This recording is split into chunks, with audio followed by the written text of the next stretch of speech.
মৰমৰ ছাত্ৰ ছাত্ৰীসকল এইকেইটা মানে ৩ নম্বৰ লেচনটোৰ আমেৰিকা যুক্তৰাষ্ট্ৰত বিশ্ব ৰাজনীতি আমেৰিকা যুক্তৰাষ্ট্ৰৰ আধিপত্য এইকেইটা মই এইকেইটা তোমালোকক পাঠ বুজাই ইয়াৰ লগত ৰিলেটেড কুৱেশ্যনখিনি ডিছকাছ কৰি আছোঁ থ্ৰলি মই ডিছকাছ কৰিবলৈ বিচাৰিছোঁ তোমালোকৰ লগত গতিকে তোমালোকে লেচনটো মানে এবাৰ চাবা আৰু মোৰ ভিডিঅ'টো তোমালোকে বাৰে বাৰে পঢ়ি চাবা তেতিয়া গম পাবা যে কুৱেশ্যনটোৰ মানে পাঠটোৰ লগত ৰিলেটেড মই প্ৰায়খিনি কুৱেশ্যন তোমালোকৰ লগত ডিছকাছ কৰিবলৈ বিচাৰিছোঁ সো সেইটো ক্ষেত্ৰত মোক তোমালোকৰো সহযোগিতা লাগিব তোমালোকে ভাল পাব লাগিব ন মোৰ ভিডিঅ'টো গতিকে মই তোমালোকলৈ ইমান কষ্ট কৰি এটা ভিডিঅ' বনাইছোঁ মই নোট বনাইছোঁ মই ঘৰতে আছোঁ যদিও মই তোমালোকৰ কাৰণে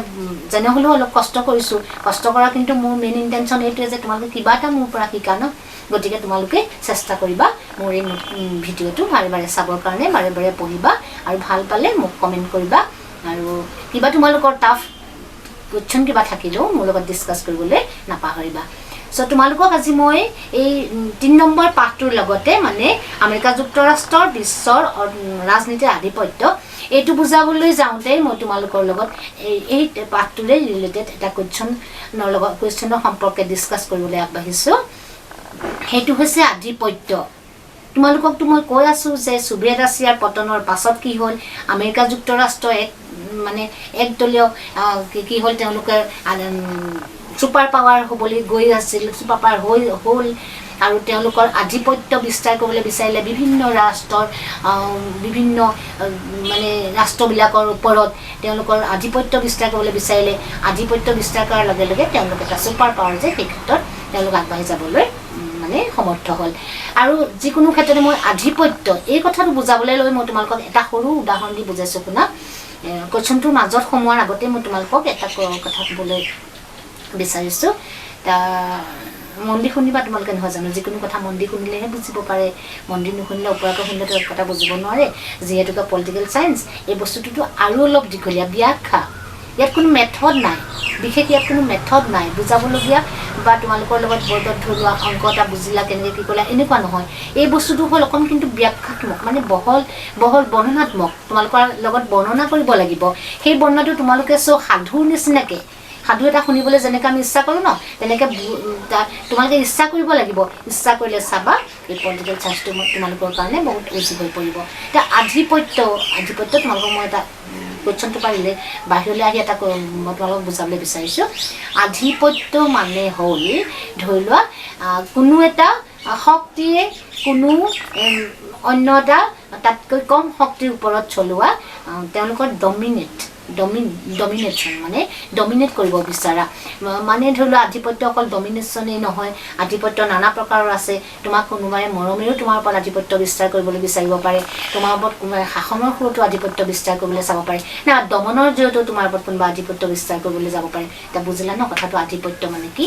তোমাৰ মা দেউতাই তোমাৰ ওচৰত আধিপত্য বিস্তাৰ কৰিব পাৰে সেইটো তোমালোকৰ মা দেউতাৰ তোমালোকৰ ওপৰত ৰাইটছ আছে তোমালোকৰ দাদা বাইদেউ তোমালোকৰ ওপৰত আধিপত্য বিস্তাৰ কৰিবলৈ যাব পাৰে নাইবা শিক্ষাগুৰুসকলেও তোমালোকৰ লগত আধিপত্য বিস্তাৰ কৰিবলৈ যাব পাৰে নাইবা তোমালোকৰ জ্যেষ্ঠজন ককা আইতাকে ধৰি খুৰা খুৰী বা যোনেই নহওক বৰদেউতা সকলোৱে তোমালোকৰ ওপৰত আধিপত্য বিস্তাৰ কৰিবলৈ যাব পাৰে ন কিয় যে তোমালোক সৰু হয় নহয় যে যেহেতু তোমালোক কনিষ্ঠ সৰু গতিকে তোমালোকৰ ওপৰত আধিপত্য বিস্তাৰ কৰিব সকলোৰে আধিপত্য আছে ন সকলোৱে তোমালোকৰ ওপৰত আধিপত্য বিস্তাৰ কৰিবলৈ যাব পাৰে কিন্তু সেই আধিপত্য নানা প্ৰকাৰৰ হ'ব পাৰে মা দেউতাই হয়তো তোমাক মৰমেৰে তোমাৰ ওপৰত আধিপত্য বিস্তাৰ কৰিব ককাই হয়তো তোমাক খঙেৰে দমন কৰিবলৈ যাব নহয় জানো শিক্ষাগুৰুৱে তোমালোকক হয়তো শাসনৰ সুৰত ক'ব তোমালোকৰ দাদা বাইদেউ হয়তো তোমালোকক শাসনৰ সুৰত ক'ব জ্যেষ্ঠসকলে মানে সেইবিলাক বিভিন্ন প্ৰকাৰৰ হ'ল আধিপত্য কেনেকৈ এখন মানে পলিটিকেলৰ ক্ষেত্ৰত এই কথাটো অকণ বেলেগ যে কেনেকৈ ৰাজনীতি বিজ্ঞানৰ ক্ষেত্ৰত কেনেকৈ এটা শক্তি অন্য এটা শক্তিক তেওঁতকৈ কিছু দুৰ্বল শক্তিৰ ওপৰত তেওঁলোকৰ এটা ডমিনেট কৰিবলৈ যায় তেওঁলোকক আধিপত্য বিস্তাৰ কৰিবলৈ যায় যাতে যিকোনো ক্ষেত্ৰত সেই সৌ ৰাষ্ট্ৰখনক যেতিয়া সহায় কৰিব সৌ ৰাষ্ট্ৰখনৰ লগত ৰিলেটেড হৈ পৰিব সৌ ৰাষ্ট্ৰখনৰ প্ৰত্যেকটো কথাত ইণ্টাৰফেয়াৰ কৰিব এটা ছুপাৰ পাৱাৰে তেতিয়া জেনেৰেলি সেই সৌ ৰাষ্ট্ৰখনে ছুপাৰ পাৱাৰক কি কৰিব ভাল পাব নহয় জানো তেওঁলোকৰ ভাল পাব আৰু তেওঁলোকৰ মানে প্ৰত্যেকটো কথাতে তেওঁলোকৰ লগত অংশগ্ৰহণ কৰিবলৈ যাব মিলা মিছা কৰিবলৈ যাব যে হয় আমাৰ সকলো ক্ষেত্ৰতে তেওঁলোকে ছিকিউৰিটি প্ৰদান কৰিছে গতিকে সেই সৌ ৰাষ্ট্ৰখনেও কি কৰিব ডাঙৰ ৰাষ্ট্ৰখনৰ লগত মিলা মিছা কৰিবলৈ কৰিলে এটা ভাৱেৰে সহযোগিতাৰ ভাৱেৰে আগবাঢ়ি যাবলৈ বিচাৰিব সেইটো হ'ল এটা আধিপত্য নহয় জানো এতিয়া চোৱা বিশ্বৰ ৰাজনীতিত কিন্তু আধিপত্য বুলি ক'বলৈ গ'লে আধিপত্য মিন্স ডমিনেন্স মানে আধিপত্য মিন্স ডমিনেন্স মানে এইটো কি হ'ল যে বিশ্ব ৰাজনীতিত প্ৰকৃত আধিপত্য বুলি ক'বলৈ হ'লে কি হয় যে তেনেকে বিশেষ ধৰণে তোমালোকক ক'বলৈ বুলি নহয় মানে বিশেষ ধৰণে তোমালোকতো বহলাই ক'ব লাগিব ন কিন্তু শ্বৰ্টভাৱে তোমালোকক এটা শব্দত যদি ক'বলৈ যাওঁ মই যে আধিপত্য মানেনো কি যে বিশ্ব ৰাজনীতিত আধিপত্য মানে হ'ল ক্ষমতা নহয় জানো যে ক্ষমতাক লৈ মানে এখন এটা শক্তিয়ে আন এটা শক্তিৰ ওপৰত ক্ষমতা প্ৰদৰ্শন কৰিবলৈ যায় সেইটোৱে হ'ল কি বিশ্ব ৰাজনীতিত কি হ'ল সেইটো এটা আধিপত্য মানে ক্ষমতা এজনে আনজনৰ ওপৰত ক্ষমতা প্ৰদৰ্শন কৰিবলৈ যোৱাটো হ'ল আধিপত্য নম্বৰ অৰ্থত এতিয়া চোৱা সাধাৰণতে আধিপত্য বুলি ক'বলৈ গ'লে কাৰোবাৰ ওপৰত কৰা বিস্তাৰ বা প্ৰভাৱ মোটিভেট কাৰোবাক মোটিভেট কৰিবলৈ যোৱা সেয়া ডমিনেণ্টেই হওক মানে সেয়া শাসন বা যিকোনো ক্ষেত্ৰত ডমিনেট কৰিবলৈ যাওঁতে অন্যান্য পন্থা ল'বলগীয়া হয় ন মৰমেৰে হওক দমনেৰে হওক কঠোৰভাৱে হওক তেনেকুৱা মানে বহুতো পন্থা ল'বলগীয়া হয় গতিকে তোমালোকক মই এতিয়া ক'বলৈ ওলাইছোঁ যে তোমালোকে 1 নম্বৰ কোৱেশ্যনৰ যদি উত্তৰ দিবলৈ যাব লগা হয় যে আধিপত্য মানেনো কি যে আধিপত্য নানা প্ৰকাৰ হ'ব পাৰে কিন্তু পলিটিকেল সায়েন্সত ৰাজনীতি বিজ্ঞানত আধিপত্য বুলি ক'বলৈ গ'লে কাৰোবাৰ ওপৰত বিস্তাৰ কৰা প্ৰভাৱক বুজায় বুজি পালা কাৰোবাৰ ওপৰত কোনোবাই বিস্তাৰ কৰিবলৈ যোৱা প্ৰভাৱক বুজায় বুজি পালা মানে এখন ৰাষ্ট্ৰই পৰোক্ষভাৱে এখন ৰাষ্ট্ৰই আন এখন ৰাষ্ট্ৰৰ ওপৰত প্ৰভুত্ব বিস্তাৰ কৰিবলৈ যোৱাৰ যিটো প্ৰক্ৰিয়া সেইটো হৈছে আধিপত্য গম পালা 1 নম্বৰ অৰ্থ আধিপত্য বুলিলে তোমালোকে কি বুলি ক'বা কি বুলি ক'বা যে সাধাৰণ অৰ্থত আধিপত্য বুলিলে বিস্তাৰ কৰা বা প্ৰভাৱক বুজায় কাৰোবাৰ ওপৰত কৰা বিস্তাৰ বা প্ৰভাৱক বুজায় অৰ্থাৎ এটা শক্তিয়ে বা এখন শক্তিশালী ৰাষ্ট্ৰই অন্য ৰাষ্ট্ৰৰ ওপৰত কৰা যিটো ডমিনেণ্ট যিটো প্ৰভাৱ বা যিটো তেওঁলোকৰ ওপৰত বিস্তাৰ কৰিবলৈ যোৱা প্ৰভুত্ব সেইটো হৈছে আধিপত্য বা আধিপত্য বুলিলে নেতৃত্ব অথবা প্ৰাধান্যতাকো বুজায় নেতৃত্ব অথবা প্ৰাধান্যতা কোনোবা নেতৃত্বই কিন্তু কাৰোবাৰ ওপৰত প্ৰাধান্য বিস্তাৰ কৰিবলৈ যাব পাৰে কোনোবা লিডিং পাৱাৰে বা কোনোবা লিডাৰশ্বিপেও কাৰোবাৰ ওপৰত প্ৰাধান্য বিস্তাৰ কৰিবলৈ যাব পাৰে সেইটো আধিপত্য মানে তোমালোকক এনেই বুজাই ক'বলৈ হ'লে যে এটা শক্তিয়ে আন এখন ৰাষ্ট্ৰৰ ওপৰত বা এখন ৰাষ্ট্ৰ আন এখন ৰাষ্ট্ৰৰ ওপৰত কৰিবলৈ যোৱা বিস্তাৰ প্ৰভাৱ প্ৰাধান্যতা এয়াই হৈছে আধিপত্য প্ৰাচীন কি হ'ল এতিয়া তোমালোকে শুনিবা এই শব্দটো ক'ৰ পৰা আহিছে প্ৰাচীন গ্ৰীক নগৰৰাষ্ট্ৰসমূহৰ ৰাজনৈতিক সামাজিক আদি শক্তিৰ প্ৰাধান্যতা সম্পৰ্কে বুজাবলৈ এই শব্দটো ব্যৱহাৰ কৰা হৈছিল এই শব্দটো ক'ৰ পৰা আহিছে বুলি মই তোমালোকক কৈছোঁ যে প্ৰাচীন গ্ৰীক নগৰৰাষ্ট্ৰবিলাক প্ৰাচীন গ্ৰীচৰ যিবিলাক নগৰৰাষ্ট্ৰ আছিল সৰু সৰু প্ৰাচীন সেই নগৰৰাষ্ট্ৰসমূহৰ কি হ'ল প্ৰাচীন গ্ৰীচৰ যিখিনি নগৰৰাষ্ট্ৰ সেই নগৰৰাষ্ট্ৰসমূহৰ সৰু সৰু নগৰৰাষ্ট্ৰ আছিল সেইসময়ত গ্ৰীচৰ প্ৰাচীন গ্ৰীচত সেইসময়ত সৰু সৰু নগৰৰাষ্ট্ৰ আছিল সেই সৰু সৰু নগৰৰাষ্ট্ৰসমূহৰ ৰাজনৈতিক সামাজিক আদি শক্তিৰ প্ৰাধান্যতা সম্পৰ্কে বুজাবলৈ সেই সময়ত এই শব্দটো ব্যৱহাৰ কৰা হৈছিল কোনটো শব্দ আধিপত্য এই শব্দটো ব্যৱহাৰ কৰা হৈছিল এতিয়া চোৱা সাধাৰণতে বিশ্ব ৰাজনীতিত তোমালোকে দুটা পইণ্ট বুলি নহয় তোমালোকে কথাটো মানে এইটো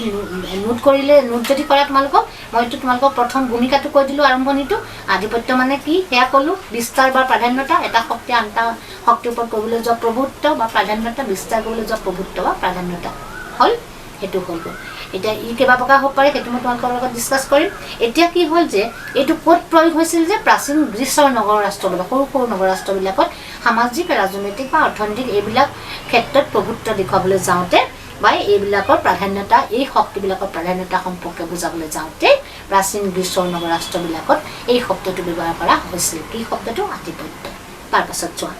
সাধাৰণতে বিশ্ব ৰাজনীতিত দেখা যায় যে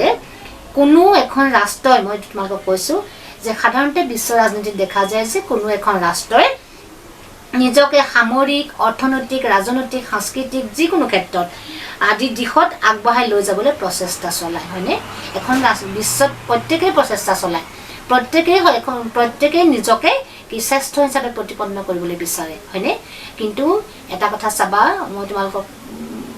এটা কথা বুজাই যে কম্পিটিটিভ ইণ্টেনশ্যন কিন্তু মানুহৰ সদায় থাকিবই লাগে হি সুপাৰ পাৱাৰৰ ক্ষেত্ৰতেই হওক তোমালোক ষ্টুডেণ্টৰ ক্ষেত্ৰতেই হওক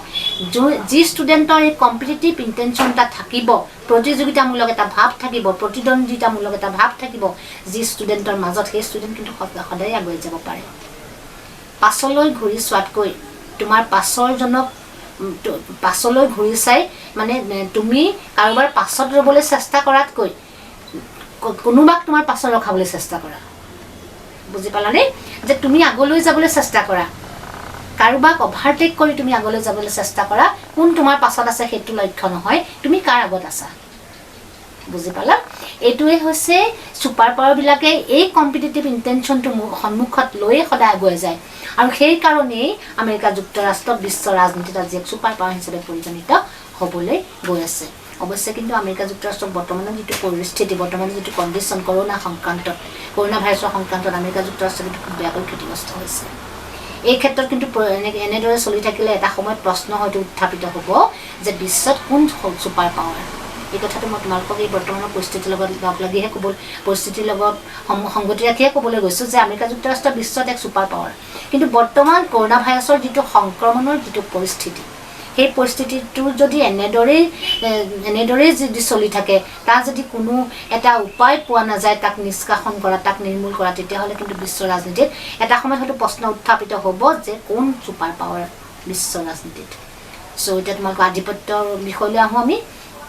যে আধিপত্য মানে কি সাধাৰণতে বিশ্ব ৰাজনীতিত দেখা যায় যে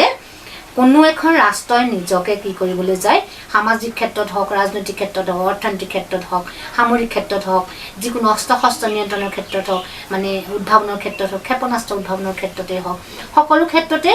কি কৰে নিজকে আগবঢ়াই নিবৰ বাবে যথোপৰ্ণাস্তি চেষ্টা কৰে প্ৰতিদ্বন্দ্বিতামূলক ভাৱেৰে নিজকে আগবঢ়াই নিবৰ বাবে কি কৰে চেষ্টা কৰে এখন ৰাষ্ট্ৰই আন এখন ৰাষ্ট্ৰ বা এখন দেশে আন এখন দেশক নিজৰ আয়ত্তলৈ আনিবলৈ আহুপুৰুষাৰ্থ চেষ্টা কৰে আহুপুৰুষাৰ্থ মিন্স বহুতো কষ্ট কৰা তোমালোকে অসমীয়া ভাষাবোৰ নিশ্চয় শুনিছা যিহেতু তোমালোক হায়াৰ ছেকেণ্ডেৰী ছেকেণ্ড ইয়াৰ ল'ৰা ছোৱালী আহুপুৰুষাৰ্থ যথোপৰ্ণাস্তি এইখিনি হ'ল মানুহে মানে অশেষ চলোৱা প্ৰচেষ্টা অশেষ প্ৰচেষ্টা বুলি কয় বহুত কষ্ট কৰি চলোৱা এক প্ৰচেষ্টা গতিকে কি হয় এখন ৰাষ্ট্ৰই আন এখন ৰাষ্ট্ৰক বা এখন দেশে আন এখন দেশক নিজৰ আয়ত্তলৈ আনিবলৈ তেওঁলোকে কি কৰে ইখন দেশৰ ওপৰত সিখন দেশে আধিপত্য বিস্তাৰ কৰে আধিপত্য বিস্তাৰ নকৰিলেতো কোনোৱে নাজানিব ন কোন ছুপাৰ পাৱাৰ সকলো নিজৰ নিজৰ ভাগত থাকিলেতো কোনেও গম নাপাব কোন ছুপাৰ পাৱাৰ গতিকে কোনোবাই কাৰোবাৰ ওপৰত আধিপত্য বিস্তাৰ কৰিব লাগিব তেতিয়াহে তেওঁলোকক নিজৰ আয়ত্তলৈ আনিব পাৰিব সেইটো হ'ল এটা ডিপ্ল'মেচি পলিটিকেলৰ সেইটো কূটনীতি সেই কূটনীতিটো জানিবই লাগিব এইটো গম পাবই লাগিব যেতিয়াহে সেই আধিপত্যটো বিস্তাৰ কৰিবলৈ যাবই লাগিব তেতিয়াহে গম পোৱা যাব কোন শ্ৰেষ্ঠ কোন তেওঁলোকৰ কিছু পাছপৰা যেনেদৰে দ্বিতীয় মহাযুদ্ধৰ পিছত আমেৰিকা যুক্তৰাষ্ট্ৰ আৰু ছোভিয়েট ৰাছিয়াই কি কৰিছিল নিজৰ শক্তি বৃদ্ধি কৰিবৰ কাৰণে কি কৰিছিল তেওঁলোক শীতল যুদ্ধত নামি পৰিছিল যেনেকৈ দ্বিতীয় বিশ্বযুদ্ধৰ পাছত শীতল যুদ্ধত নামি পৰিছিল কোন আমেৰিকা যুক্তৰাষ্ট্ৰ আৰু ছোভিয়েট ৰাছিয়া কেনেকৈ নিজকে সকলো ক্ষেত্ৰতে আগবঢ়াই নিবৰ বাবে যদিও তেওঁলোকৰ মাজত এক্সটাৰ্নেলি তেওঁলোকৰ মাজত খুব বন্ধুভাৱাপন্ন আছিল ইণ্টাৰনেলি তেওঁলোকে এক কম্পিটিটিভ ইণ্টেনশ্যনত নামি পৰিছিল প্ৰতিযোগিতামূলক ভাৱত নামি পৰিছিল সকলো ক্ষেত্ৰতে সামৰিক হওক ৰাজনীতি হওক অৰ্থনীতি হওক মানে মই ক'লোৱে তোমালোকক ক্ষেপণাস্ত্ৰ আৱিষ্কাৰ কৰাৰ বিষয়লৈও হওক বিজ্ঞানৰ ক্ষেত্ৰত উন্নতিৰ ক্ষেপণাস্ত্ৰ আৱিষ্কাৰ কৰাটো অৱশ্যে বিজ্ঞানৰ মাজতে পৰে গতিকে বিজ্ঞানৰ নতুন নতুন উদ্ভাৱনী হওক আৱিষ্কাৰেই হওক এই সকলো ক্ষেত্ৰত আমেৰিকা যুক্তৰাষ্ট্ৰ আৰু ছোভিয়েট ৰাছিয়াই নিজকে প্ৰতিদ্বন্দ্বিতামূলক যুদ্ধত নামি পৰিছিল চ' ক'ল্ড ৱাৰ আৰম্ভ হৈছিল হয়নে শীতল যুদ্ধৰ সময়ত তেওঁলোকে যেনেকৈ বিশ্বযুদ্ধৰ পাছত আমেৰিকা যুক্তৰাষ্ট্ৰ আৰু ছোভিয়েট ৰাছিয়াই নিজে প্ৰতিদ্বন্দ্বিতামূলক যুদ্ধত অৱতীৰ্ণ হৈছিল আৰু কি হৈছিল তেওঁলোকে তেওঁলোকৰ লগত চামিল হোৱা সেই সময়ত মানে নতুনকৈ যিখিনি ৰাষ্ট্ৰ গঠন হৈছিল দ্বিতীয় বিশ্বযুদ্ধৰ পাছততো বহুত ৰাষ্ট্ৰ কি হৈছিল অৰ্থনৈতিকভাৱে দুৰ্বল হৈ পৰিছিল তেওঁলোক অতি কোঙা হৈ পৰিছিল দুৰ্বল হৈ পৰিছিল সেই ৰাষ্ট্ৰসমূহ দুই বৃহৎ শিবিৰত ভাগ হৈছিল সেইখিনি আগতেই বুজোৱা হৈছে তোমালোকক এইটো মই আধিপত্যৰ লগত ৰিলেটেড কাৰণেহে কথাটো কৈছোঁ যে সেই সৰু সৰু যিবিলাক ৰাষ্ট্ৰ ছোভিয়েট ৰাছিয়া আৰু আমেৰিকা দুই পিনে দুটা শিবিৰত বিভক্ত হৈ তেওঁলোকৰ লগত চামিল হৈছিল সেই সৰু সৰু ৰাষ্ট্ৰবিলাকৰ ওপৰত তেওঁলোকে নিজৰ নিজৰ আধিপত্য বিস্তাৰ কৰিবলৈ চেষ্টা কৰিছিল সেইকাৰণে বিভিন্ন ক্ষেত্ৰত তেওঁলোকৰ লগত কিছুমান চুক্তিত তেওঁলোকক চুক্তি কৰিছিল তেওঁলোকৰ লগত মানে তেওঁলোকক যে সকলো ক্ষেত্ৰত সহায় কৰিব তেওঁলোকক সিকিউৰিটি দিব অৰ্থনৈতিকভাৱেই হওক সামৰিকভাৱেই হওক তেওঁলোকক সিকিউৰিটি দিব তেওঁলোকক যদি কোনোবা দেশে আক্ৰমণ কৰিবলৈ আহে সেই আক্ৰমণ তেওঁলোকে নিজৰ বুলি ভাবিব গতিকে সেই আক্ৰমণত তেওঁলোকক নিৰাপত্তা দিব এইবিলাক কথাৰ মাজত কি সোমাই আছে আধিপত্য মানে যিহেতুকে সেই সময়ত দ্বিতীয় বিশ্বযুদ্ধৰ পাছত আমেৰিকা যুক্তৰাষ্ট্ৰ আৰু ছোভিয়েট ৰাছিয়া দুটা বৃহৎ শক্তিত অৱতীৰ্ণ দুটা দুমেৰুত থকা দুটা বৃহৎ শক্তিৰ ৰূপে অৱতীৰ্ণ হৈছিল সেই তেওঁলোকেও কি কৰিছিল সেইটো সময়ত তেওঁলোকৰ লগত চামিল হোৱা সৰু সৰু ৰাষ্ট্ৰবিলাকক তেওঁলোকৰ আয়ত্তলৈ আনিবৰ বাবে বিভিন্ন ধৰণৰ সহায় সহযোগ আগবঢ়াই তেওঁলোকৰ ওপৰত আধিপত্য বিস্তাৰ কৰিবলৈ চেষ্টা কৰিছিল আৰু তেওঁলোকক নিজৰ আয়ত্তলৈ আনিবলৈ চেষ্টা কৰিছিল এই আধিপত্য বিস্তাৰৰ ক্ষেত্ৰত কেতিয়াবা ৰাষ্ট্ৰসমূহে মই কৈছোঁৱে তেতিয়াও কিছুমান বিভিন্ন পন্থা তেওঁলোকে অৱলম্বন কৰে কিছুমান দৃঢ়তা বা কঠোৰ নীতিও অৱলম্বন কৰে কেতিয়াবা তেওঁলোকক মানে চামিল কৰিবলৈ নিজৰ লগত বা তেওঁলোকক আয়ত্তলৈ আনিবৰ কাৰণে কেতিয়াবা কিছুমান দৃঢ় নীতি বা কঠোৰ নীতি অৱলম্বন কৰে কেতিয়াবা খুব কোমল কিছুমান নীতি মানে অৱলম্বন কৰে মানে কোমল নীতি মিন্স নৰম পন্থা চৰম পন্থা আৰু নৰম পন্থা বুলি কয় যিটো কঠোৰ নীতি সি হ'ল চৰম নীতি চৰম পন্থা মিন্স নীতি নীতি তোমালোকে নীতি বুলি ক'ব পাৰা চৰম নীতি অৱলম্বন কৰে কেতিয়াবা আকৌ তেওঁলোকে দেখা যায় যে নহয় এইখন ৰাষ্ট্ৰক তেওঁলোকে কিন্তু কঠোৰ নীতি নোৱাৰিব এইখন ৰাষ্ট্ৰক তেওঁলোকৰ আয়ত্তলৈ আনিবলৈ গতিকে তেওঁলোক যিহেতু চতুৰ ৰাজনীতিৰ ক্ষেত্ৰত নহয় জানো ছুপাৰ পাৱাৰবিলাক তেওঁলোকে তেতিয়া নৰম পন্থা অৱলম্বন কৰে নৰম নীতি অৱলম্বন কৰে খুব মৰমেৰে তেওঁলোকৰ আয়ত্তলৈ আনিবলৈ বিচাৰে গতিকে দুটা নীতি অৱলম্বন কৰা সাধাৰণতে দেখা যায় আধিপত্যৰ ওপৰত ই চৰম নীতি আৰু নৰম পন্থা বা নীতি চৰম পন্থা আৰু নৰম পন্থা তেওঁলোকে কেতিয়াবা মৰমেৰে কেতিয়াবা চৰম পন্থা মানে এইটো তেওঁলোকে বুজি উঠে বা এইটো তেওঁলোকে ভাবে যে কাৰ ওপৰত নৰম পন্থা অৱলম্বন কৰিলে তেওঁলোকৰ আয়ত্তলৈ আহিব কাৰ ওপৰত তেওঁলোকে দমন নীতি অৱলম্বন কৰিলে বা চৰম পন্থা অৱলম্বন কৰিলে তেওঁলোকৰ আয়ত্তলৈ আনিব পাৰিব এনেকৈ তেওঁলোকৰ সেই দুটা প্ৰচেছেৰে তেওঁলোকে দেশবিলাকক সৰু সৰু ৰাষ্ট্ৰবিলাকক নিজৰ আয়ত্তলৈ আনিছিল আমেৰিকা যুক্তৰাষ্ট্ৰই সেইকাৰণে তোমালোকেতো মন কৰিছে যে যিকোনো ক্ষেত্ৰতে হওক আফগানিস্তান আক্ৰমণত বা মানে যিকোনো আক্ৰমণতে হওক তেওঁলোকে ৰাষ্ট্ৰসংঘই য'ত ইণ্টাৰফেয়াৰ কৰে বেলেগ ৰাষ্ট্ৰবিলাকে য'ত ইণ্টাৰফেয়াৰ কৰে যেনেকৈ ধৰি লোৱা যিকোনো ক্ষেত্ৰতে তেওঁলোকক কিছুমান ৰাষ্ট্ৰক যেনেকৈ সহায় কৰিবলৈ যায় আমেৰিকা তাত বেছি সহায় কৰিবলৈ যায় মানে কি যিহেতু আমেৰিকাৰ সেইটো এটা মনোভাৱ তেওঁলোকৰ যে আধিপত্য বিস্তাৰ কৰিব পাৰিম আমি এখন ৰাষ্ট্ৰত গতিকে তেওঁলোকে কি কৰে বেছিকৈ সৈন্য তেওঁলোকৰ তাত দিয়ে তেওঁলোকক বেছিকৈ কি কৰে বেছি তেওঁলোকে তাত ইণ্টাৰফেয়াৰ কৰি তেওঁলোকে নিজকে শ্ৰেষ্ঠ হিচাপে প্ৰতিপন্ন কৰিবলৈ বিচাৰে আৰু সাধাৰণতে ক্ষমতা সম্পন্ন ৰাষ্ট্ৰসমূহে কিন্তু এই আধিপত্যত নামি পৰে তেওঁলোকক মই কৈছোঁ যাৰ ক্ষমতা নাই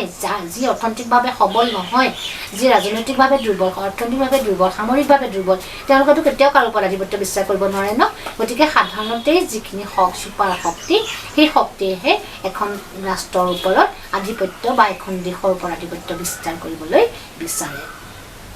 বিশ্বত আমেৰিকাই প্ৰয়োজনীয় সামগ্ৰীসমূহ বিভিন্ন ৰাষ্ট্ৰৰ বাবে সহজলভ্য কৰি অৰ্থনৈতিক আধিপত্য বিস্তাৰ কৰা দেখা যায় চোৱা আমেৰিকাই কেনেকৈ অৰ্থনৈতিক মানে এই আধিপত্যটো নানা প্ৰকাৰ আছে ন ৰাজনৈতিক আধিপত্য কোনোবাই কাৰোবাৰ দেশ আক্ৰমণ কৰিলে কোনোবাই কাৰোবাৰ সৈন্যবাহিনী পঠিয়াই দিলে সেয়া সামৰিক আধিপত্য কোনোবাই ফিনেন্সিক সহায় কৰিলে অৰ্থনৈতিকভাৱে সেয়া হ'ল অৰ্থনৈতিক আধিপত্য মানে তেনেকুৱাবিলাক কিছুমান ক্ষেত্ৰত সেইবিলাক হ'ল আধিপত্য সেই আধিপত্যবিলাক কেনেকৈ বিস্তাৰ কৰে গতিকে সেইটো চোৱা যে আমেৰিকা যুক্তৰাষ্ট্ৰই কি কৰিলে যে মানে যেতিয়া ছোভিয়েট ৰাছিয়াও তেওঁলোকৰ লগত প্ৰতিদ্বন্দ্বী হিচাপে আহিব নোৱাৰা হ'ল গতিকে আমেৰিকা যুক্তৰাষ্ট্ৰই কি কৰিলে বিশ্বত তেওঁলোকৰ একমাত্ৰ প্ৰাধান্যতা দেখুৱাবলৈ গৈ একমাত্ৰ শক্তি যিটো প্ৰতিষ্ঠিত হ'বলৈ তেওঁলোকে বিচাৰি বা তেওঁলোকেই যে একমাত্ৰ শক্তি তেওঁলোকে যে ছুপাৰ পাৱাৰ সেই কথাটো দেখুৱাবলৈ গৈ আমেৰিকাই কি কৰিলে বিভিন্ন ৰাষ্ট্ৰৰ বাবে প্ৰয়োজনীয় কিছুমান সামগ্ৰী অৰ্থনৈতিক সেয়া হয়তো অৰ্থনৈতিক সামগ্ৰীয়ে হওক সেয়া সামৰিক সামগ্ৰীয়ে হওক সেয়া যিকোনো সামগ্ৰীয়ে নহওক কিয় তেওঁলোকৰ জীৱন মানে সেই দেশসমূহৰ দৈনন্দিন জীৱনৰ লগত জড়িত বিভিন্ন সামগ্ৰীয়ে হওক সেই সামগ্ৰীসমূহ সেই ৰাষ্ট্ৰসমূহৰ বাবে সেই সৰু সৰু দেশসমূহৰ বাবে সহজলভ্য কৰিলে সহজতে পোৱা কৰি দিলে কোনে কৰিলে আমেৰিকা যুক্তৰাষ্ট্ৰই কিয় কৰিলে নিজৰ আধিপত্য বিস্তাৰ কৰিবৰ কাৰণে বুজি পালা গতিকে বিশ্ব ৰাজনীতিত আমেৰিকাই আধিপত্য বিস্তাৰ কৰিবলৈ যথোপন্যাস্তি চেষ্টা কৰাত উঠি পৰি লাগিছিল গতিকে আধিপত্য দৃঢ়পন্থা বা চৰমপন্থা আৰু দৃঢ়পন্থা বা কঠোৰপন্থা বা চৰমপন্থা আৰু নৰমপন্থা মানে এইকেইটাৰ জৰিয়তে আধিপত্য ইখন ৰাষ্ট্ৰৰ ওপৰত সিখন ৰাষ্ট্ৰৰ ওপৰত বিস্তাৰ কৰিবলৈ যায় মানে আধিপত্যত মই তোমালোকক ক'লোৱে কেতিয়াবা শাসন কৰি মানে কেতিয়াবা আক্ৰমণ কৰি হ'লেও যদি কথা নামানে কোনোবা ৰাষ্ট্ৰ ইখন ৰাষ্ট্ৰতকৈ শক্তিশালী হয় কথা নমনা হয় বা তেওঁলোকৰ ওপৰত চকু পৰে যে যেনেকৈ ইৰাকৰ ওপৰত চকু পৰিছিল আমেৰিকাৰ তৈলক্ষেত্ৰসমূহ আছে তেনেকুৱাবিলাক যে মানে জোৰ কৰি হ'লেও যে আদায় কৰিব লাগিব সেইটো প্ৰচেছত তেওঁলোকে তেতিয়া কি কৰে চৰমপন্থা অৱলম্বন কৰে দৃঢ়পন্থা অৱলম্বন কৰে আৰু যদি দেখে যে এইখন ৰাষ্ট্ৰ কিছু পৰিমাণে দুৰ্বল তেওঁলোকক মৰমেৰে বা তেওঁলোকক সহায় সহযোগিতা আগবঢ়ালে অৰ্থনৈতিকভাৱে সামৰিকভাৱে যিকোনো ৰাজনৈতিকভাৱে যিকোনো ক্ষেত্ৰত তেওঁলোকক যদি আমি সহায় কৰি সহযোগিতা আগবঢ়াওঁ মিন্স প্ৰলোভন দেখুৱাওঁ তেতিয়া হয়তো তেওঁলোক কিছু পৰিমাণে কি হ'ব আমাৰ প্ৰতি আকৃষ্ট হ'ব আমি তেওঁলোকৰ ওপৰত আধিপত্য বিস্তাৰ কৰিবলৈ যাম চ' তেতিয়া কি কৰে শক্তিশালী ৰাষ্ট্ৰসমূহে নৰম পন্থা অৱলম্বন কৰে ফুচুলনিৰ যোগেদি আধিপত্য বিস্তাৰ কৰিবলৈ বিচাৰে এতিয়া ইখন ৰাষ্ট্ৰৰ ওপৰত সিখন ৰাষ্ট্ৰই কি কৰে তেতিয়া এই দুটা পন্থাৰ জৰিয়তে কি ক'লো মই চৰমপন্থা বা দৃঢ়পন্থা আৰু নৰম পন্থা হয়নে বা কোমল পন্থা এই পন্থাকেইটাৰ জৰিয়তে আধিপত্য বিস্তাৰ কৰিবলৈ যায় আধিপত্যৰ মেইন কথা সেইটোৱে যে এখন ৰাষ্ট্ৰই আন এখন ৰাষ্ট্ৰৰ ওপৰত তেওঁলোকৰ নিজৰ প্ৰভুত্ব বিস্তাৰ কৰিবলৈ প্ৰাধান্যতা বিস্তাৰ কৰিবলৈ তেওঁলোকৰ যিকোনো ক্ষেত্ৰতে তেওঁলোকক নিজৰ আয়ত্তলৈ আনিবলৈ যাতে তেওঁলোকৰ সকলো ক্ষেত্ৰতে সুবিধা হয় তেওঁলোকৰ কিছুমান সুবিধা আদায় কৰিব পাৰে এই কথাবিলাকৰ কাৰণেই কি কৰে এইকেইটা পন্থা অৱলম্বন কৰি চৰমপন্থা বা চৰমপন্থা আৰু নৰমপন্থা এইকেইটা অৱলম্বন কৰি এখন ৰাষ্ট্ৰৰ ওপৰত আধিপত্য বিস্তাৰ কৰিবলৈ যায় আধিপত্যৰ মেইন কথাখিনি হ'ল এয়াই তোমালোকৰ ওপৰত মই বুজালোঁ ইয়াৰ পাছত মই তোমালোকক ক'বলৈ যাম যে আন্তঃৰাষ্ট্ৰীয় ৰাজনীতিত আমেৰিকা যুক্তৰাষ্ট্ৰটো কেনেকৈ প্ৰভাৱ বিস্তাৰ কৰিছিল কেনেকৈ আধিপত্য বিস্তাৰ কৰিছিল এইকেইটা কথা মই তোমালোকৰ লগত নেক্সট ক্লাছত ডিছকাছ কৰিম চ' আজিলৈ তোমালোকক মই আধিপত্যৰ বিষয়ে বুজালোঁ নিশ্চয় বুজি পালা ধন্যবাদ